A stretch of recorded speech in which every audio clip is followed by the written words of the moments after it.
the argument that's been put to us by the Israeli Defense Force is that this was a controlled and targeted operation, which with limited collateral damage. Is that your understanding of what has happened over the last couple of days? Our team is heading to Jenin camp today, now, to be able to assess the scale and the scope of the damage. Any military operation comes with a lot of damage and a lot of fright for the people who are around the operation.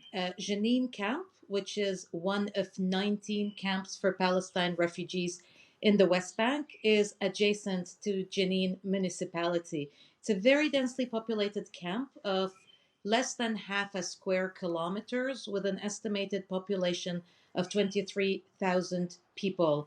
So we will be able to give more information from the ground in the coming few hours. But what we heard from people we were in touch with, including staff from UNWRA, the UN Agency for Palestine Refugees, over the last 2 days, is that there was a lot of cuts of water and electricity and a lot of concern for being able to access medical facilities. The nearest hospital to Jenin camp is the Jenin Shifa Hospital right outside the camp, while the UNRWA Health Center inside Jenin refugee camp was not operational during the hostilities over the last 2 days.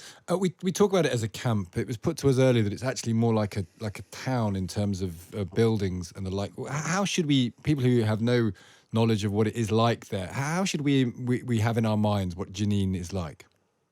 The visual is indeed that of an extension of a city. When we speak about refugee camps for Palestine refugees, we need to keep in mind that these are most of them, the 58 Palestine refugee camps across the Near East, the region, are camps that were set up initially around 1948, 1949, when the initial 700,000 Palestinians were expelled or had to flee from their homes and had to seek refuge, shelter, makeshift in the West Bank, Gaza, Syria, Lebanon, and Jordan. Throughout the 7 decades of their displacement, these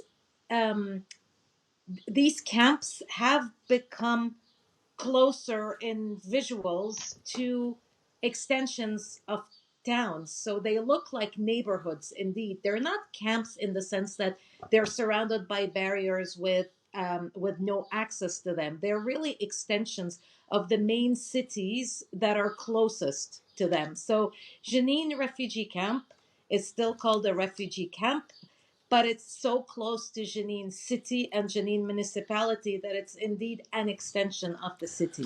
It was described, as you heard there by the IDF, as a hornet's nest of terrorism. Is there a problem that there are people of bad faith, terrorists, who live in these camps alongside people who have nothing to do with that and effectively use them as human shields? Are you worried that Israel is always going to go after people it regards as terrorists and regards as threats to its safety?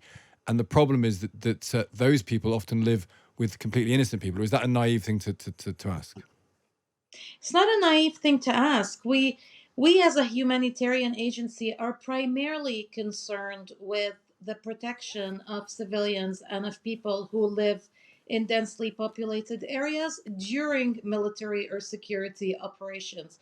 Our primary concern is to always remind that any law enforcement or military operation should only be conducted within the framework of international humanitarian law and international human rights law. And it's for that reason that our main concern over the last 2 days was the safety and well-being of those who live inside Jenin camp, including some of our UNRWA colleagues. Some of my colleagues who work in the 4 schools run by UNRWA or the health center are themselves residents from Jenin, and we've been very worried about that. But you haven't had any evidence thus far of a war. I know some people in the UN have talked about war crimes of Israel. There's been no evidence of that as far as you're aware in the last couple of days.